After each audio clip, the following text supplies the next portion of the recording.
Hello' everyone, পুনৰবাৰ স্বাগতম জনাইছোঁ সকলোকে। আমি JEE এক্সামৰ কাৰণে previous year question paper discuss কৰি আছোঁ। আজিও এখন নতুন প্ৰিভিয়াছ ইয়াৰ কুৱেশ্যন পেপাৰ লৈ আহিছোঁ। সেইখন হৈছে 2017 চনৰ ৰিজাল্ট পৰীক্ষাটো কম্পিউটাৰ টাইপিষ্ট এক্সামৰ কাৰণে। গতিকে প্ৰশ্নসমূহ যথেষ্ট ইম্পৰ্টেণ্ট। প্ৰশ্নবিলাক পৰীক্ষাত ৰিপিট হয়, ঠিক আছে। যথেষ্ট ৰিপিট হয় প্ৰশ্নবিলাক, গতিকে মনোযোগেৰে চাব। প্ৰত্যেকটো কুৱেশ্যনেই ইম্পৰ্টেণ্ট। ইয়াত যদি প্ৰথম কুৱেশ্যনটো চাই, হু of the following is the present governor of Assam. বৰ্তমানৰ গভৰ্ণৰগৰাকীৰ নাম সুধিছে, সেইটো সকলোৱে জানিব লাগে। লক্ষ্মণ প্ৰসাদ আচাৰ্য। লক্ষ্মণ প্ৰসাদ আচাৰ্যৰ নামটো মনত ৰাখিব। তেওঁ বৰ্তমান অসমৰ ৰাজ্যপাল আৰু 22 সংখ্যক তেওঁ অসমৰ ৰাজ্যপাল। 22 সংখ্যক 22 সংখ্যক তেওঁ অসমৰ ৰাজ্যপাল হৈ আছে। নেক্সট যদি আমি 2 নম্বৰ কুৱেশ্যনটো চাওঁ, which Indian women badminton player has won the silver medal in Rio' Olympic 2016। Rio' Olympic হৈছিল 2016 চনত। তাত চিলভাৰ মেডেল পোৱা ওমেন বেডমিণ্টন প্লেয়াৰগৰাকী কোন? তেওঁ হৈছে PV সিন্ধু, ঠিক আছে। নেক্সট 3 নম্বৰ question, Dipa Karmakar is associated with which sports? সেইটো হৈছে জিমনাষ্টিক। দীপা কৰ্মকাৰে জিমনাষ্টিক খেলৰ সৈতে সম্পৰ্কিত। এই দীপা কৰ্মকাৰৰ ওপৰত খুব কুৱেশ্যন সোধা দেখা যায়। ADREতো যিটো ADRE এক্সাম হৈছিল, তাতো দীপা কৰ্মকাৰৰ ওপৰত কুৱেশ্যন আহিছিল। নেক্সট 4 নম্বৰ question, world health day is observe on. বিশ্ব স্বাস্থ্য দিৱস কেতিয়া পালন কৰা হয়? 7 এপ্ৰিলত পালন কৰা হয় বিশ্ব স্বাস্থ্য দিৱস। আৰু 2025ৰ থিমটো মনত ৰাখিব, সেইটো হৈছে হেল্ডি বিগিনিংছ। কি হ'ব 2025ৰ থিমটো সুধিলে? Healthy beginnings, hopeful future. Hopeful future, এইটো হৈছে 2025ৰ থিমটো মনত ৰাখিব। 2025ৰ থিমটো ইম্পৰ্টেণ্ট। নেক্সট যদি আমি 5 নম্বৰ কুৱেশ্যনটো চাওঁ, who is the present secretary general of the United Nations Organization. United Nations অৰ্গেনাইজেশ্যনৰ বৰ্তমানৰ ছেক্ৰেটাৰী জেনেৰেল কোন হয়? তেওঁ হৈছে এণ্টনিঅ গুটেৰেছ। অপশ্যন বিটো শুদ্ধ উত্তৰ হ'ব। নেক্সট 6 নম্বৰ question, which of the following countries is not a member of BRICS? সেইটো হ'ব বাংলাদেশ। ব্ৰিক্সৰ বৰ্তমান 10খন মেম্বাৰ আছে। এইখন হৈছে ব্ৰাজিল আছে, ৰাছিয়া আছে, ইণ্ডিয়া আছে, তাৰপিছত কানাডা আছে। 4 নম্বৰখন হৈছে কানাডা। তাৰপিছত 5 নম্বৰখন হৈছে চাউথ আমেৰিকাখন আছে। তাৰপিছত ইজিপ্ত আছে, ইজিপ্ত আছে, ইথিঅপিয়া আছে, ইৰাণ আছে, ইৰাণ দেশখন আছে, ইণ্ডোনেছিয়া আছে,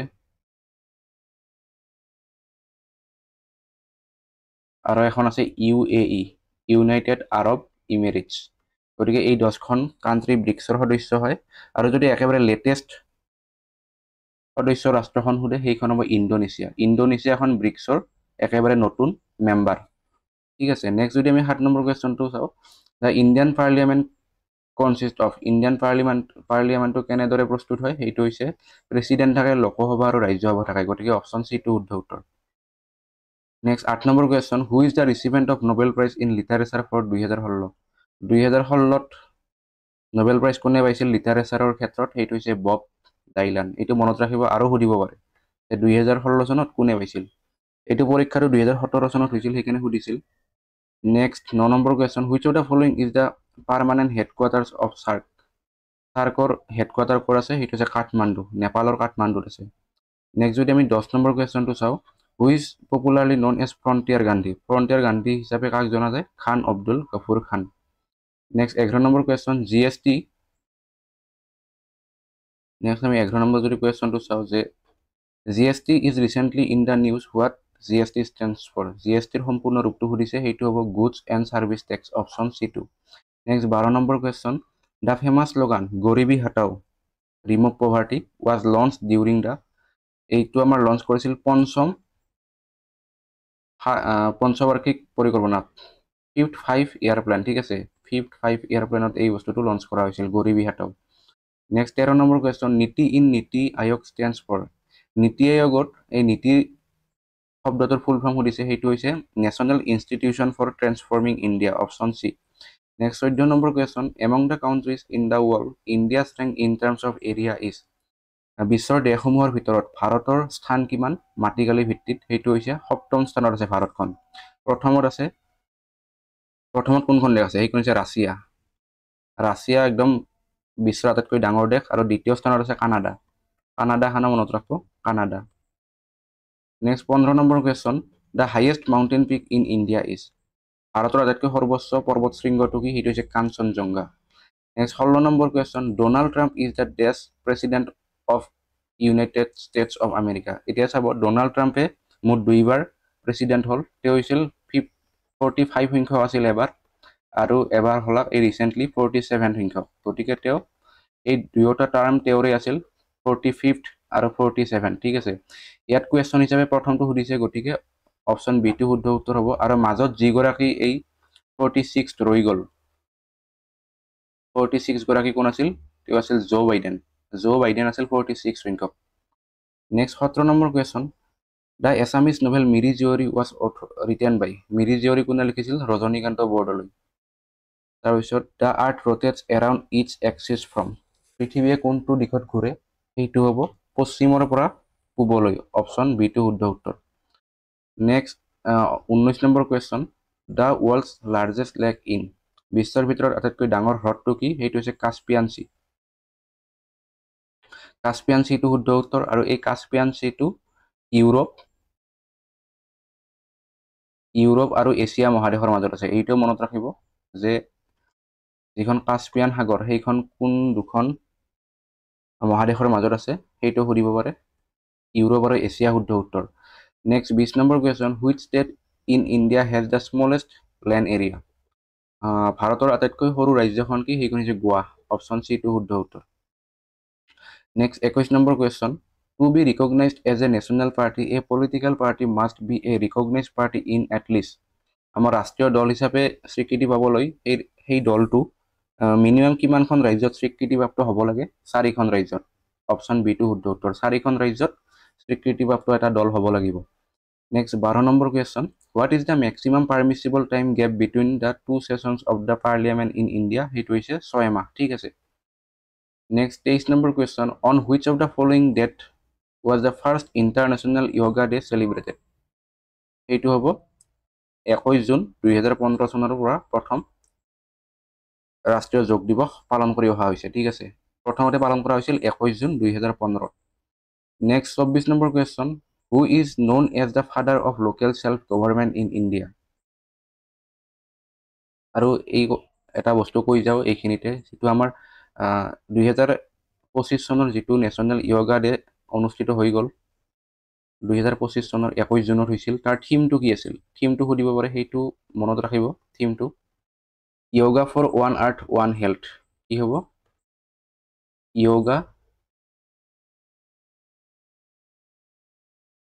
yoga for one earth one health এইটো আছিল থিমটো মনত ৰাখিব ইম্পৰ্টেণ্ট হয় নেক্সট যদি আমি 24 নম্বৰ কোৱেশ্চনটো চাওঁ who is known as the father of local self government in India তেওঁ হ'ব লৰ্ড ৰিপন নেক্সট 25 নম্বৰ question in India national science day is observe on ৰাষ্ট্ৰীয় বিজ্ঞান দিৱস ভাৰতত কেতিয়া পালন কৰা হয় 28 ফেব্ৰুৱাৰী ছাৰ চি.ভি. ৰমনৰ যেটো ৰমন এফেক্ট তাক সন্মান দিবৰ কাৰণে এই নেশ্যনেল সায়েন্স ডেটো পালন কৰা হয় 26 number question 2017 FIFA under 17 world cup will be hosted by ইয়াত কিন্তু কেনেকৈ প্ৰশ্নবিলাক সুধিছে আপকামিং যিবিলাক স্পৰ্টছ ইভেণ্ট আছে সেইবিলাকৰ ওপৰত কুৱেশ্যন সুধিছে কিন্তু গতিকে এই যেটো 2016 চনত হৈছিল পৰীক্ষাটো 2016 নহয় কিজানি 2017 তে হৈছিল আপকামিংটো সুধিছে গতিকে সেই সময়ত হোৱা নাছিল কিজানি এই মেটচখন ফিউচাৰৰ কথাটো সুধিছে গতিকে ইণ্ডিয়াতে হৈছিল এইখন ঠিক আছে India next 27 number question euthanasia literally means যেটো এই ইউথেনেচিয়া এই শব্দটোৱে কি অৰ্থ প্ৰকাশ কৰে সেইটো হৈছে Mercy killing next 28 number question in which year was the Guwahati university establish সেইটো হ'ব 1948 দ্য ফাৰ্ষ্ট স্পীকাৰ অফ লোকসভাৰ প্ৰথমগৰাকী স্পীকাৰ কোন আছিল G V. Mavalankar 30 number question the Naranarayan Setu over the Brahmaputra in Assam connects the district Naranarayan সেতুখনে কোন দুখন জিলাক কানেক্ট কৰে? বঙাইগাঁও আৰু গোৱালপাৰা। মানে পঞ্চতন্ত্ৰ, গোৱালপাৰাৰ পঞ্চতন্ত্ৰক কানেক্ট কৰে, পঞ্চতন্ত্ৰ আৰু বঙাইগাঁওৰ যোগীঘোপা। সৰি ক্ষমা কৰিব, এই পঞ্চতন্ত্ৰখন আছে আমাৰ বঙাইগাঁও ডিষ্ট্ৰিক্টত আৰু যোগীঘোপা আছে গোৱালপাৰা ডিষ্ট্ৰিক্টত। গতিকে পঞ্চতন্ত্ৰ আৰু যোগীঘোপাক কানেক্ট কৰে। Next 31 number question, number of Rajya Sabha seats from Assam. অসমত কিমানখন ৰাজ্যসভাৰ চিট আছে? সেইখন হৈছে 7খন আছে। 32 number question, who was the first recipient of Jnanpith award in Assam? তেওঁ হৈছে বীৰেন্দ্ৰ কুমাৰ ভট্টাচাৰ্য আৰু তেওঁ মৃত্যুঞ্জয়, যিখন মৃত্যুঞ্জয় কিতাপ আছিল তেওঁৰ, সেইখনৰ কাৰণে পাইছিল 1979 চনত, 1979। The author of the book a brief history of time, a brief history of time, এই কিতাপখন কোনে লিখিছিল? তেওঁ হ'ব ষ্টিফেন হকিঙে লিখিছিল। Next 34 number question, the first chief minister of Assam is Gopinath Bordoloi. আৰু গোপীনাথ বৰদলৈ হৈছে অসমৰ প্ৰথমগৰাকী ভাৰত ৰত্ন বঁটা পোৱা ব্যক্তি। 35 number question, in which year Kaziranga wildlife sanctuary was elevated to a national park? সেইটো 1974। কাজিৰঙাক কেতিয়া ৰাষ্ট্ৰীয় উদ্যান হিচাপে ঘোষণা কৰা হৈছিল? 1974 চনত। আৰু কাজিৰঙাখনে হৈছে অসমৰ প্ৰথমখন ৰাষ্ট্ৰীয় উদ্যান। নেক্সট 36 নম্বৰ question, Panidihing wildlife sanctuary in Assam is famous for? সেইটো হৈছে মাইগ্ৰেটৰী বাৰ্ডছ। পানীদিহিং পক্ষী অভয়াৰণ্যখন পৰিভ্ৰমী চৰাইৰ কাৰণে জনপ্ৰিয়। নেক্সট 37 নম্বৰ কুৱেশ্যন, সৈনিক school in Assam is situated in the district? সৈনিক স্কুলখন ক'ত আছে? গোৱালপাৰা জিলাত আছে। 38 number question, first Assamese colour film, সেইখন হৈছে ভাইটি, ৰিলিজ হৈছিল 1972 চনত, 1972। আৰু পৰিচালনা কোনে কৰিছিল? কমল নাৰায়ণ চৌধুৰী, কমল নাৰায়ণ চৌধুৰী, ঠিক আছে। নেক্সট যদি আমি 39 নম্বৰ কুৱেশ্যনটো চাওঁ, যে first medical college in Assam, অসমৰ প্ৰথমখন মেডিকেল কলেজ কি? সেইখন হৈছে আছাম মেডিকেল কলেজ ডিব্ৰুগড়। আৰু এই আছাম মেডিকেল কলেজখনক প্ৰথমতে বেৰী হোৱাইট মেডিকেল স্কুল বুলি কোৱা হৈছিল, ঠিক আছে। Next 40 number question, which eminent personality of Assam is also' popularly known as Kalaguru? Kalaguru বুলি কাক জনা যায়? Bishnuprasad Rabha. Which of the following, আৰু এই যিটো কলাগুৰু টাইটেলটো কোনে দিছিল? সৰ্বপল্লী ৰাধাকৃষ্ণনে দিছিল, ঠিক আছে। যেতিয়া তেওঁ কাশী হিন্দু বিশ্ববিদ্যালয়ত তাণ্ডৱ নৃত্য প্ৰদৰ্শন কৰিছিল, সেই তাণ্ডৱ নৃত্যত মুগ্ধ হৈ সৰ্বপল্লী ৰাধাকৃষ্ণনে তেওঁক কলাগুৰু উপাধি প্ৰদান কৰিছিল। নেক্সট 41 নম্বৰ question, which of the following place in Assam is famous for bell metal products? সেইখন হৈছে সৰ্থেবাৰী, আৰু সৰ্থেবাৰীখন আছে বৰপেটা জিলাত। 42 নম্বৰ question, Fakhruddin Ali Ahmed medical college in Assam is situated in the district of? Fakhruddin Ali Ahmed medical কলেজখন কোনখন জিলাত আছে? বৰপেটা জিলাত আছে। আৰু ফখৰুদ্দিন আলী আহমেদ হৈছে অসমৰ প্ৰথমগৰাকী, মানে প্ৰথম অসমীয়া ৰাষ্ট্ৰপতি, আৰু তেওঁ ভাৰতৰ 5ম সংখ্যক ৰাষ্ট্ৰপতি আছিল, 5th। 43 number question, Sattriya dance was recognised as a classical dance by Sangeet Natak Akademi of India in? Sattriya নৃত্যক কেতিয়া ক্লাছিকেল ডেন্সৰ স্বীকৃতি দিয়া হৈছিল? 2000 চনত। আৰু বৰ্তমান ভাৰতত 8টা ক্লাছিকেল ডেন্স আছে, 8টা। যিসকলে গোটেইকেইটা নামটো মনত আছে যিসকলৰ, তেওঁলোকে কমেণ্ট কৰিব যে ক্লাছিকেল ডেন্স কেইটা কি ভাৰতৰ। Next 44 number question, 12th South Asian Games 2016 was held at? এইটো ক'ত অনুষ্ঠিত হৈছিল? গুৱাহাটী আৰু শ্বিলঙত হৈছিল, option D2। Next 45 number question, which dance is also' known as the bamboo dance of Mizoram? সেইটো হৈছে Cheraw dance. In which of the following states in India hornbill festival is held? Hornbill ফেষ্টিভেলটো আমাৰ নাগালেণ্ডত পালন কৰা হয়। 1 পৰা 10 ডিচেম্বৰত পালন কৰা হয় এই 10 দিনীয়া এটা উৎসৱ। আৰু কোনখন জিলাত পালন কৰা হয়? সেইখন হৈছে কিছামা জিলা, কিছামা, KISAMA। এই কিছামা জিলা ডিষ্ট্ৰিক্টত, নাগালেণ্ডৰ কিছামা ডিষ্ট্ৰিক্টত হৰ্ণবিল উৎসৱটো পালন কৰা হয়। এইটো সুধিছিল এটা এক্সামত, সেইকাৰণে কৈ দিলোঁ। আৰু এই হৰ্ণবিল ফেষ্টিভেলটোৰ নিকনেম হৈছে ফেষ্টিভেল অফ ফেষ্টিভেলছ, ঠিক আছে, এনেকৈও কোৱা হয় এই হৰ্ণবিল ফেষ্টিভেলটোক। Next 47 number question, the Tibetan river Tsangpo enters India through the state of, Tsangpo মানে ইয়াত ব্ৰহ্মপুত্ৰ নদীখনৰ কথাই কোৱা হৈছে। ব্ৰহ্মপুত্ৰ নদীখনক চীনত চাংপো বুলি কোৱা হয়, ইয়াৰলুং চাংপো, আৰু সেইখনে ভাৰতৰ প্ৰথমতে কোনখন ৰাজ্যত প্ৰৱেশ কৰে, সেইখন হৈছে Arunachal Pradesh. 48 number question, which of the following states was the first to have adopted panchayat Raj in India, সেইখন হ'ব ৰাজস্থান। ৰাজস্থানত প্ৰথমে পঞ্চায়ত ৰাজটো ইমপ্লিমেণ্ট কৰা হৈছিল 1959 চনৰ 2 অক্টোবৰত নাগৌৰ ডিষ্ট্ৰিক্টত। 49 number question, who was the first Indian governor general of independent India, তেওঁ হ'ব চি ৰাজাগোপালাচাৰী, প্ৰথম Indian governor general. 50 number question, where the famous Ajanta caves are located in India, Ajanta গুহাসমূহ ক'ত আছে, মহাৰাষ্ট্ৰত আছে। 51 number question, which festival is celebrated as the festival of light in Sikkim, সেইটো হ'ব তিহাৰ। এই তিহাৰ উৎসৱটোক ফেষ্টিভেল অফ লাইটছ বুলি উদযাপন কৰা হয় ছিকিমত। 52 number question, the civil disobedience movement in India was launch in 1930, 1930ৰ 12 মাৰ্চৰ পৰা আৰম্ভ হৈছিল, যেতিয়া মহাত্মা গান্ধীয়ে লোণ সত্যাগ্ৰহটো আৰম্ভ কৰিছিল। 53 number question, numismatics is the study of, নিউমিছমেটিক্সটো কিহৰ অধ্যয়ন, সেইটো হৈছে কইনছ, মুদ্ৰাৰ অধ্যয়ন। Our national anthem was first sung on, আমাৰ যিটো ৰাষ্ট্ৰীয় এন্থেম আছে সেইটো এতিয়া প্ৰথমতে গোৱা হৈছিল 1911 চনৰ 27 ডিচেম্বৰত আমাৰ কলকাতাত গোৱা হৈছিল, কলকাতা।